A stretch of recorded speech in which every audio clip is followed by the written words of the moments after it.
Evening.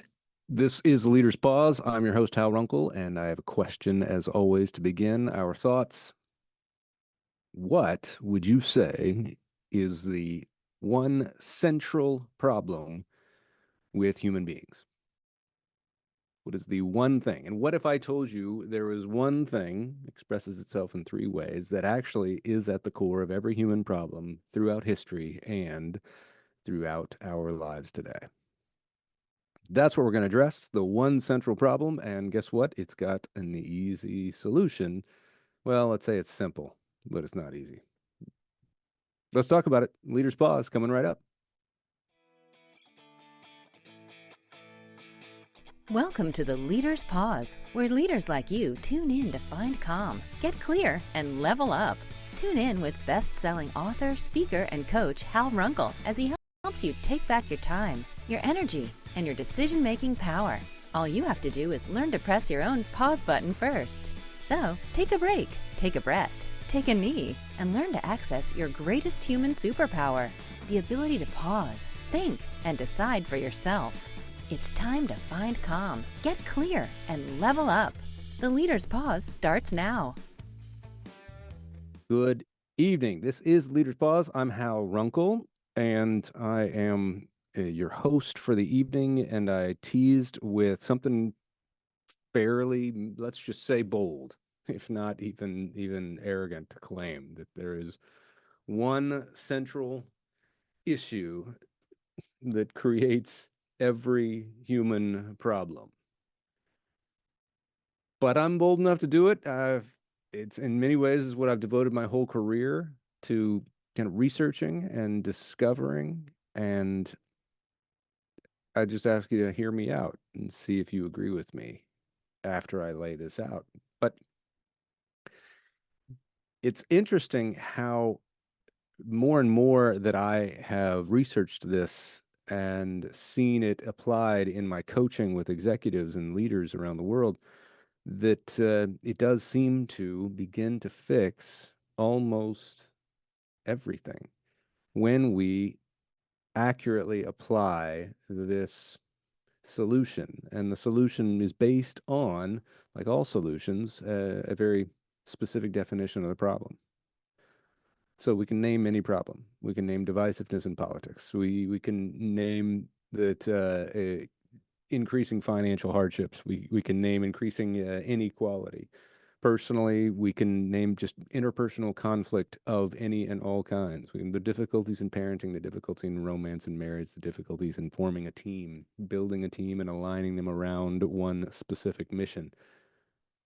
The fact that not everybody performs at the same level on the same team, and you find patterns occurring over and over within systems of who's going to do too much and who's going to do too little. These things are almost predictable. And when you get into the research, it shows that more and more they point to one particular problem. Now, this problem, it reveals itself in three different ways. And we're going to unpack all three and then talk about how there is a solution that addresses all three. So here goes. I absolutely believe, with everything in me, based on all my research, education, and experience, that every human problem comes down to one of three factors, and they're really all the same. One is we react like animals instead of responding like humans. That's one. We react when we need to respond. Two, we take far too much responsibility for other people's feelings, opinions, and choices. We take far too much responsibility for other people's feelings, opinions, and choices. And three, we take far too little responsibility for our own. Number one, we react instead of responding. Two, we take too much responsibility for other people's stuff. Three, we don't take enough responsibility for our own. Now, how are these things? It seems like obvious that the last two are obviously related. How is the first one? Well, all of these fall under the idea about responsibility. And what's interesting, I got to go to Romania last year. Some folks brought me out there to do some speaking gigs. They've published a couple of my books in their language, and they brought me out, and I got to address a business conference. It was fantastic. I'd never been to Bucharest, and it was great. First time, actually, was it my first time in Eastern Europe, I think. And what was fascinating is there was some other presenter there, and he was talking or she was talking about responsibility. Now, of course, it was all in the Romanian language, which I don't speak, but they have enough words. It's all a Latin-based language, like so many others, that I could recognize some. And the word responsibility was in this woman's presentation. And what I loved about it was the way she spelled it, or the way they spell responsibility in Romanian. It's not the same way we do. We spell it responsi, ability, responsibility, which I think ultimately is confusing. Because when you just say the word responsibility, what do you think? Doing what you're told, doing what you're supposed to do, being accountable to what you said you were going to do, and then following through and doing it. I mean, growing up, did you hear you need to be more responsible? Well, what did that mean? If you heard it from a parent or a teacher or a coach, or even when you started working as a teenager from a boss, we all heard be more responsible, be more responsible. And what that meant was do what I tell you to do. And unfortunately, it was also do what I tell you to do without me having to tell you to do it, which is extraordinarily confusing. That's what we thought responsibility was. So I guess I just need to stop thinking for myself and start doing what these people in authority are telling me to do. And then I'll be a responsible human being. No, you won't. You'll be a reactive human being. That's what responsibility is, not doing what you're told because it doesn't make any sense. A response is not unthinking. It's the exact opposite. A reaction is unthinking. So, if you're getting the message that to be more responsible, you're just supposed to stop thinking and start doing what other people are telling you to do, and that's the right thing to do because you're obeying authority, which is what your parents told you, or what your certainly they pressured you, and what your bosses have. Well, that's not being responsive, is it? That's being reactive.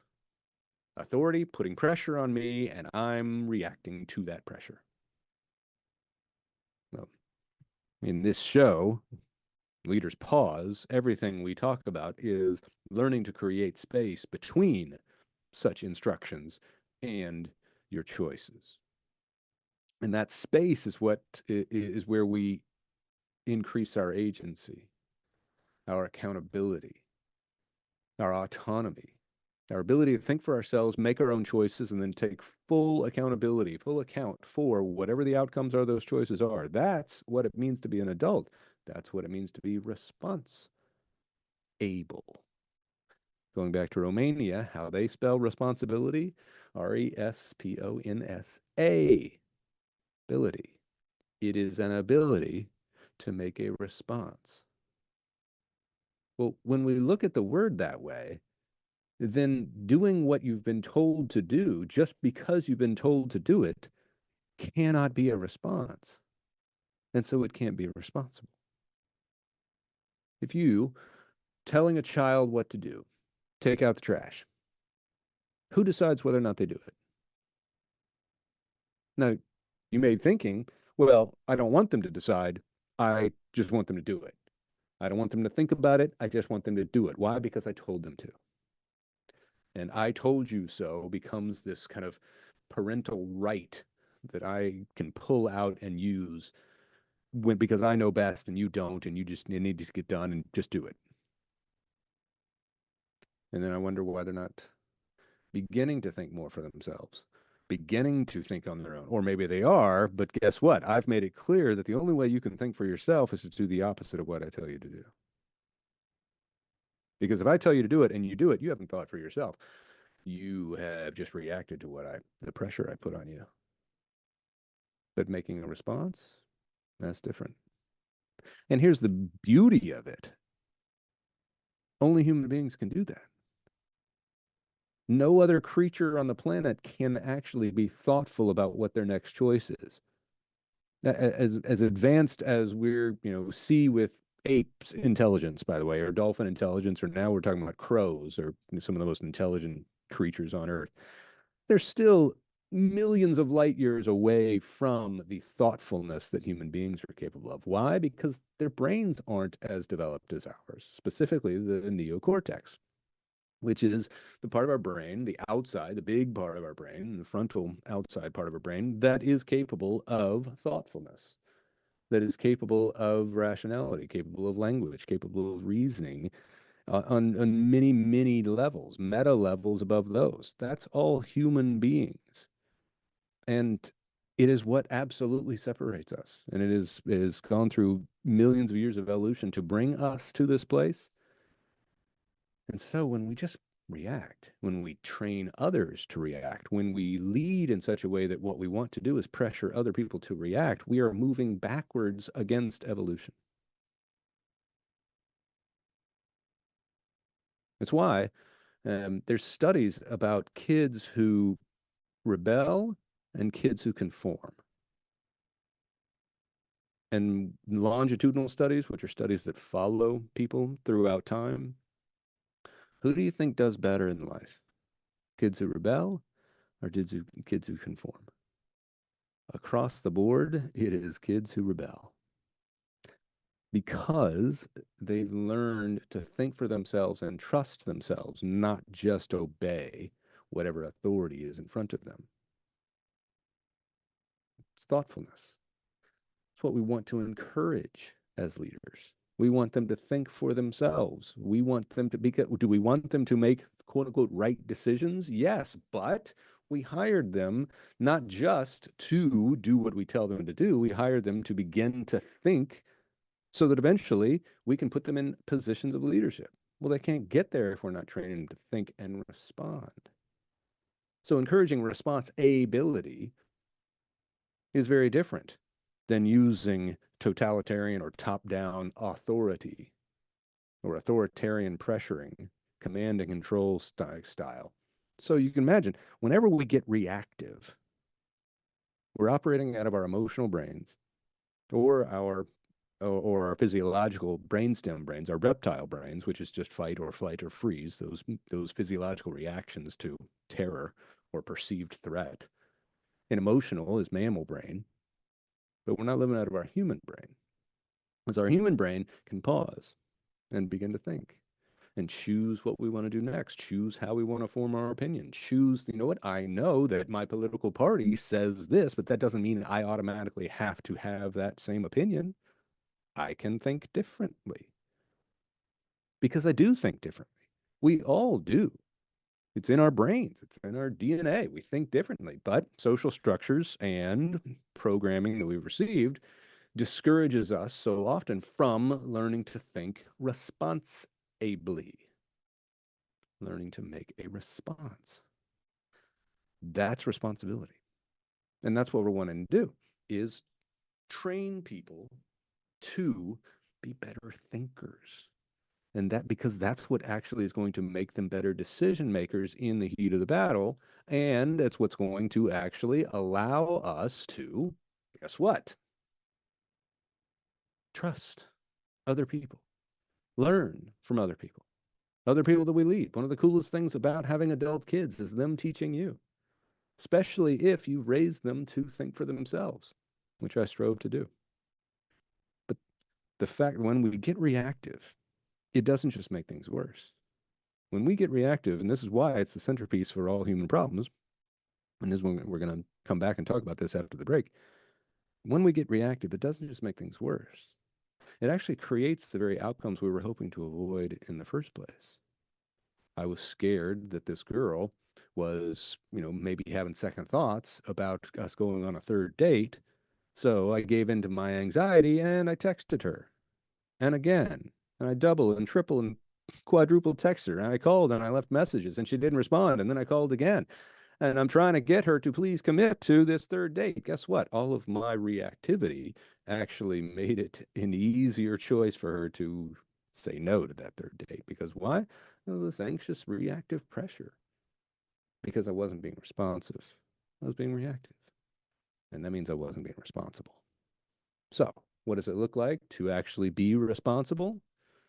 We're going to talk about that in a second because there's two ways to do it, and one is amazing and one is disastrous. So, we'll come back, talk about that right after the break. You're listening to The Leader's Pause with Hal Runkel, and see you on the flip side.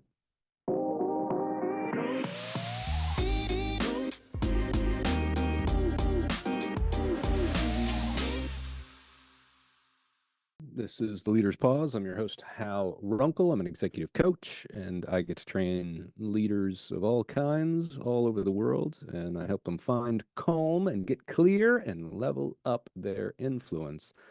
And one of the things I work with the most with my clients is the issue of responsibility.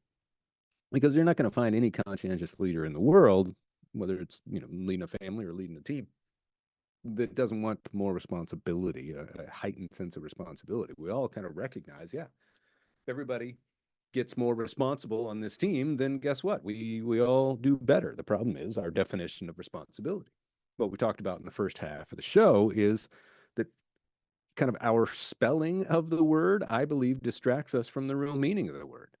When we spell it with a I, responsibility, we forget that no, it's responsibility is the real meaning. It's an ability to make a response, which means I want them to think, which means I want to train people to think for themselves. Do I want to influence their thinking? Yes, but I don't want to control it because then they wouldn't be thinking for themselves. Does this mean they're going to make decisions sometimes that I wouldn't want them to make? I hope so, because why else would I have them on the team unless I just thought of them as a drone to do my bidding? Now, maybe that's how you think about it. And maybe you're looking forward to the day where AI is going to replace all humans, and therefore you don't have to have any thinkers on your team. But guess what? You're going to stagnate really quickly because the reality is this. You know what the mother of innovation is? Dissent, disagreement. Thoughtful disagreement is what leads to every innovation. Thinking, you know what, we've done it this way. That doesn't seem to make sense. Let's think about it this way. Think of a crazy way of doing it. New idea. Stuff happens unbelievably by accident when you're allowed to disagree. So many incredible discoveries. Madame Curie and radiation. It's amazing. You go throughout history. We have to encourage people to think for themselves, or else they'll never be response able. Now, if they are, as they grow in responsibility, then here are where the other two huge factors that lead to every human problem on the planet. We mentioned at the very outside of the show, repeat it. The first one we talked about was we respond instead of react. And that's because of a bad definition of responsibility. But even with a good definition of responsibility, there's another word that comes in. The second factor what really messes us up is when we take too much responsibility for someone else. Now, I used to say this. I started off my career as a parenting expert, wrote a best-selling parenting book called Scream Free Parenting, and one of those radical things I said in there, and it was wild. I remember writing it, and do I really believe this? As it was kind of coming out of my hand onto the keyboard, was that you're not responsible for your kids. And you think, well, of course I'm responsible for my kids. Who else would be? Well, what's the complaint of every parent of teenagers on the planet? They don't take responsibility for themselves. Something is always someone else's fault. I didn't put my backpack in the kitchen. Really? You think I put your backpack in the middle of the kitchen floor? I don't know how it got there. A teacher failed me, whatever stereotype you want to throw out there. But that's the complaint. Well, how can they take responsibility? Why should they take responsibility for themselves if I've been taking responsibility for them their whole lives? See, when we take responsibility for someone else, basically we are saying it's not your job to choose how you behave. It's my job to make you behave. And so it's my credit if you do good things, if you make the right quote unquote choice. That's my credit because I'm the one responsible for you. And then we wonder why they're not growing in their own responsibility, while they're not growing into a sense of responsibility. Well, they can't, because here's the reality. When we take responsibility for someone else, we take responsibility from them. When we take responsibility for someone else, we take responsibility from them. And then we wonder why they're not growing in responsibility. They can't. We've told them to be reactive to whatever pressure I put on you. And guess what? If it doesn't go right, it's ultimately me because I'm responsible for you. And so I work with so many team leaders, parents over the years. They will so reckon themselves worried at night, not sleeping at night because they feel the burden of the responsibility for how the team performs. They feel the burden of responsibility for how someone else behaves. Now, is that feeling going to completely go away? No. But what happens is we take so much responsibility for someone else that we lose sight of the only thing we're actually responsible for ourselves. That's the third problem. Second problem is we take too much responsibility for other people. Third problem is we don't take enough responsibility for ourselves. And that's because if I'm worried and constantly working because I'm responsible for you, I'm going to get resentful of that and sick of that, overburdened by that, and I'm going to lose control of my own behaviors in the name of getting you to do what I'm supposed to get you to do because it's my responsibility. So I'm working extraordinarily hard to make you behave, and I will misbehave in order to do so. And then wonder why it's not working, why they're not responding the way I want, why they're not growing up. Why is it always on me? Because I have accepted it on me, because I've accepted this reality that I'm responsible for other people. It's ludicrous the more you think about it. Why am I taking responsibility for someone else? Can I actually make a response for someone else? It's philosophically impossible. I can't make a response for someone else. Only they can respond for themselves. So why am I taking responsibility for them? The reality is this: you are not responsible for anyone else and the choices that they make. Period. You can't be. You cannot, it's philosophically, philologically, because of words, impossible to do that because you can't make a response for someone else. So you can't be responsible for them. But, and this is where the miracle solution comes into play, you are not responsible for anyone else, but you are responsible to them. I'm not responsible, say, for my kids and the choices that they make. I'm responsible to them for the choices that they make. I mean, sorry, for the choices that I make. And that's where the miracle solution comes in. I call it 2 is greater than 4. TO is greater than FOR. My responsibility to someone is far greater than my responsibility for them. And think about it, the first responsibility I have to someone is to not take responsibility for them. What are my and so here's a great exercise for you to do. What are my responsibilities to these people? My responsibilities to these people are I've got to behave no matter how they behave. Why? Because I'm in control of me and they're not. And I'm not in control of them. So if I want them to be in control of themselves, I've got to be in control of myself. So that's my responsibility to them, is to control myself, manage myself, not them. My responsibility to them is to be punctual. My responsibility to them is to follow through on what I say I'm going to do. My responsibility to them is to unmix my messaging and make it clear that my words and my tone and what I'm trying to do with this communication are in relative alignment. That's a responsibility I have to them. I have a responsibility to them to ask more questions than tell them what to do. I have responsibility to them if I'm in a leadership position above them. My responsibility to them is to encourage them, to train them, to give them opportunities to fail and succeed. And then when they do either one, be right there to help them learn more from failure and not to learn too much from success, because success is life's worst teacher. These are my responsibilities to them. So that's my challenge to you. Think about all your relationships, all the problems you have, all the people problems you run into, and think, what would change if I thought more about my responsibilities to these people as their leader and less about my responsibilities for them as if they're completely incapable? This has been The Leader's Pause. I'm your host, Hal Runkel. I will be with you in a couple more weeks. Thank you for listening and watching, and I'll see you next time. You have been listening to The Leader's Pause with Hal Runkel, the show that helps leaders like you find calm, get clear, and level up. Tune in every first and third Thursday at 3 p.m. Pacific, 6 p.m. Eastern on Transformation Talk Radio to access your greatest superpower, the ability to pause, think, and decide for yourself. Book a conversation with Hal today. Visit halrunkel.com.